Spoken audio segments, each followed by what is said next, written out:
Alguém avisa hoje aqui para gravar um vídeo um pouco diferente do que a gente costuma fazer. Recentemente estava conversando com uma pessoa da minha família e ele me perguntou, tentando entender essa pessoa, o que era homofobia.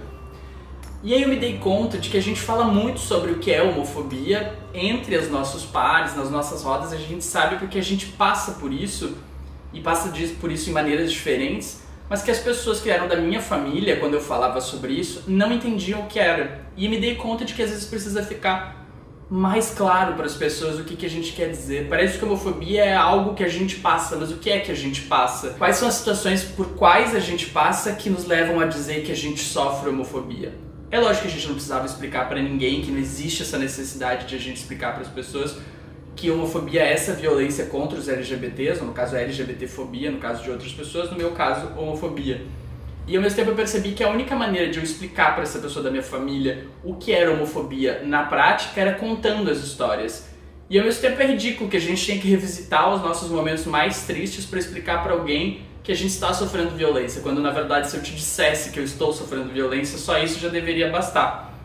Então eu comecei a fazer uma lista mental na minha cabeça dos momentos que talvez fizessem essa pessoa da minha família entender que aquilo de fato era homofobia e que aquilo podia fazer mal para as pessoas que vivem dentro desses espaços que sofrem esse tipo de coisa. E aí eu fui desde cedo tentando buscar coisas na minha cabeça que faziam parte disso. A primeira lembrança de homofobia, eu acho que está longe de ser isso representativamente, mas era algo que eu me lembro e para mim é muito claro na minha cabeça, é de ter 4, 5 anos de idade e estar andando no supermercado quando uma pessoa da minha família olhou pra mim e disse: "Ai, pare de rebolar como uma menina, porque isso é coisa de viado". E parece muito simples, mas na minha cabeça de criança eu simplesmente estava andando, eu não sabia que eu estava rebolando. Isso era uma coisa cultural, eu simplesmente estava dizendo: isso não é coisa de menino, isso é coisa errada. Foi a primeira vez que eu me senti reprimido por ser eu mesmo, ou seja, é a partir daí que a gente começa a crescer. Bom, se isso é coisa de viado, ser viado é ruim. E se ser viado é ruim e eu estou me parecendo com um, isso também é ruim. Pouco tempo depois, quando eu tinha 9 anos de idade mais ou menos, eu descobri que eu adorava dançar. E eu sempre fui muito feliz dançando. Dançava no colégio, dançava em casa, dançava com as minhas vizinhas, dançava na praia. E pra mim era muito importante me expressar através da dança. Eu era uma criança que ficava bastante tempo em casa, então quando eu estava na rua ou em algum lugar dançando, eu me sentia mais livre. Eu descobri com 9 anos de idade de novo que dançar era coisa de viado, que dançar era coisa de menina e que eram coisas que eu não deveria fazer se eu quisesse passar por um menino de 9 anos, que eu não devia estar preocupado com isso, mas por um menino hétero. E diferente da outra vez onde eu achei que rebolar era ruim, dessa vez eu não me deixei acreditar nisso, assim, eu nunca parei de dançar. Eu às vezes escolhi alguns lugares para dançar, mas eu nunca parei de dançar. E comecei a entender que se eu gostava tanto daquilo e aquilo era importante para mim e alguém estava me dizendo que aquilo era coisa de viado, talvez não fosse tão ruim ser viado. Na minha cabeça não existia nada de ruim em dançar e não tem. Então é justamente aí que a gente começa a fazer essas primeiras conclusões. Eu não sei se todo mundo consegue fazer essas conclusões com 9 anos de idade e nem se eu fiz elas tão elaboradamente quanto eu tenho elas na minha cabeça hoje. Mas imagina para uma criança de 9 anos que só quer dançar, ou que só quer brincar com um carrinho, ou que só quer brincar com uma boneca. Ela não devia se perguntar sobre essas coisas. E crianças héteros não se perguntam sobre essas coisas, mas muitas vezes podem sofrer, porque existem crianças héteros que gostam de brincar de boneca ou de carrinho e vice-versa. E quando eu assumi essa postura de que eu não pretendia parar de dançar, isso de fato incomoda algumas pessoas. No colégio, eu lembro de sofrer muito com apelido. Eu tinha o apelido de Bambi, que era pra ser viado. Hoje em dia eu me acharia maravilhoso. Eu sou um personagem da Disney super glamouroso. Mas na época aquilo não era legal. Aquilo sempre era uma crítica, era pesado. Era de novo, você é viado, então você é menos, você é ruim. E parece, quando a gente conta isso depois de adulto, que bullying é uma coisa muito simples, pela qual a gente simplesmente, passou, era na adolescência, todo mundo passa por isso. E ninguém se dá conta que, são 10, 15 anos de colégio, indo pro colégio todo dia e todo dia ouvindo isso. E isso vem acompanhado de empurrão, isso vem acompanhado de tapa, isso vem acompanhado de soco, isso vem acompanhado de pessoas te levando para um lugar mais escondido e te deixando assustado, isso vem com ameaças pela internet. E a gente naturaliza depois como, que legal, eu cresci e passei por isso, e eu passei por isso. Algumas pessoas não aguentam passar por isso, algumas pessoas desistem. E tem um fato que pra mim é muito marcante, porque pra mim uma coisa que sempre me deu força foi entender que eu tinha amigas próximas que eu podia confiar. No colégio, uma colega minha, um dia, durante uma festa, me chamou de viado na frente de todos os meus amigos. E aquilo me chocou mais. Os meninos podiam me chamar quantas vezes quisessem. Mas ela me tocou muito. E nesse dia eu cheguei em casa, eu devia ter uns 10, 11 anos de idade, era um pouco maior. Eu me sentei na beira da janela e pensei, não aguento mais isso. É muito difícil lidar com isso todos os dias. E aí eu pensei, não vou fazer isso, não é isso que eu quero pra minha vida, acho que eu posso dar uma volta. E a partir desse dia eu passei a ignorar um pouco a homofobia que acontecia dentro do colégio. Eu revisitei isso de outras maneiras, talvez não fosse a mais correta. Na época eu devolvi bullying com bullying, assim, se alguém me atacava, eu atacava de volta. E foi o jeito que eu consegui encontrar para sobreviver ao colégio. Mas isso não parou, assim, até sair do colégio eu continuei sofrendo homofobia, mas também continuei dançando, continuei fazendo tudo que eu queria. Acho que isso me ajudou a desenvolver essa capacidade de conseguir lidar com os problemas, mas nem todo mundo consegue lidar com os problemas e por isso as pessoas não deveriam sofrer homofobia.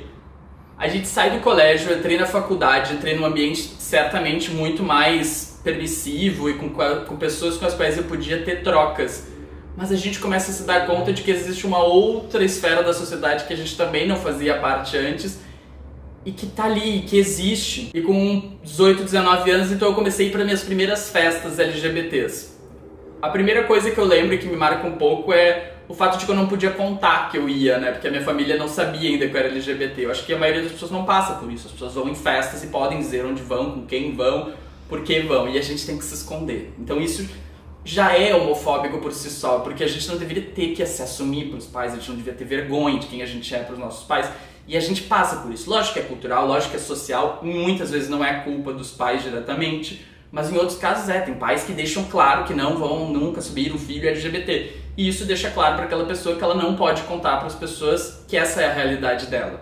Outro fato que me marcou muito, eu lembro de logo no início, numa dessas primeiras festas, a gente estava em frente à festa, e aí passaram um grupo de jovens héteros e começaram a empurrar um amigo meu e bateram nele. A gente tentou defender, ajudou como pôde, e a gente chamou a polícia. E a resposta da polícia pra gente naquele dia foi: mas vocês ficam aí na frente da festa chamando atenção.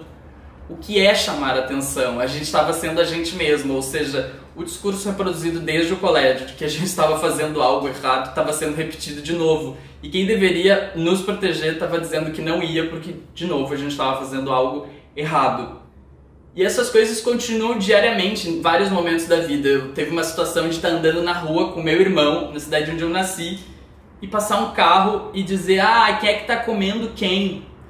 É tão vergonhoso porque eu tava do lado do meu irmão e de alguma maneira eu queria proteger ele, de tipo, como dizer pra ele que isso acontece de uma maneira que não seja tão triste quanto isso acontece, porque isso acontece o tempo inteiro. A gente recebe gritos nas ruas, a gente é ameaçado durante eventos. Não existe momento para homofobia, então a gente vive com isso o tempo inteiro. Quando a gente fala que as pessoas zoam alguém na rua, não é uma vez, são 30, 40 vezes por ano, alguém que grita: ô viado, e talvez isso pareça que não é nada, mas quando a gente recebe isso sistemicamente todo o tempo, chega uma hora que a gente não aguenta mais. Então aquilo foi muito, me marcou muito, porque eu vi a cara do meu irmão assim, e ele recebeu aquilo uma vez. E aquilo já foi muito duro pra ele. E aí eu fico imaginando como a gente consegue naturalizar isso com o tempo. E aí eu fico imaginando as pessoas que são afeminadas, que dão a cara a tapa, que estão na rua, o dobro de homofobia que sofrem, ou o triplo. Essas pessoas sofrem muito mais violência. Então a importância de hoje pra mim, tá contando essa história, é dividir assim, tipo, o que eu passo é muito pouco perto do que pessoas da sigla LGBT passam. E isso ao mesmo tempo já é muito dolorido, já é muito marcante. Então quando alguém da família de alguém pergunta o que é homofobia, isso é homofobia. Essa violência sistêmica que a gente sofre durante toda a vida é homofobia. É quando a gente fala que vai casar e talvez algum parente não vá no casamento porque não aceita. Então são tantas as situações que a gente precisa lidar e que as pessoas normalmente não teriam que lidar, que por isso que eu achei tão relevante a gente sentar e explicar o que é homofobia. Quando as pessoas entenderem que a homofobia é a violência diária que a gente sofre por ser quem a gente é, talvez elas comecem a pensar. E eu acho que foi isso que aconteceu. Quando eu conversei com essa pessoa da minha família pela primeira vez, dizendo todos esses absurdos pelos quais eu passei na minha vida, que essa pessoa começou a entender o que era homofobia.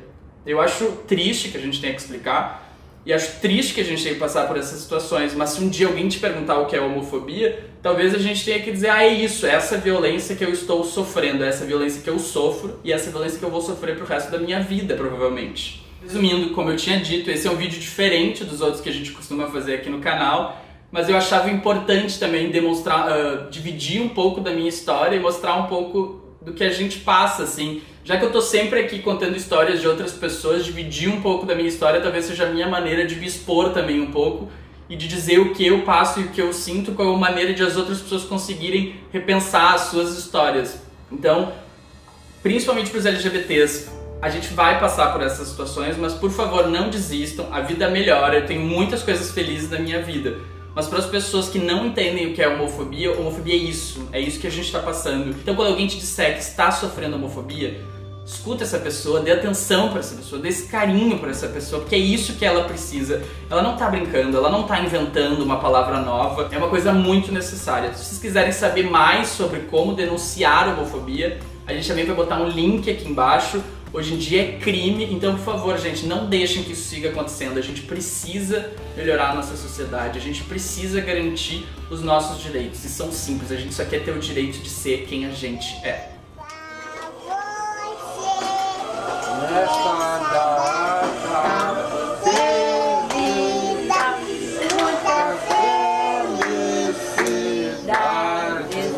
muitos anos de... Viva o William! Viva o William da vovó! Viva! Muito bem! Mas ela fala assim, faz assim, porque ela fala assim.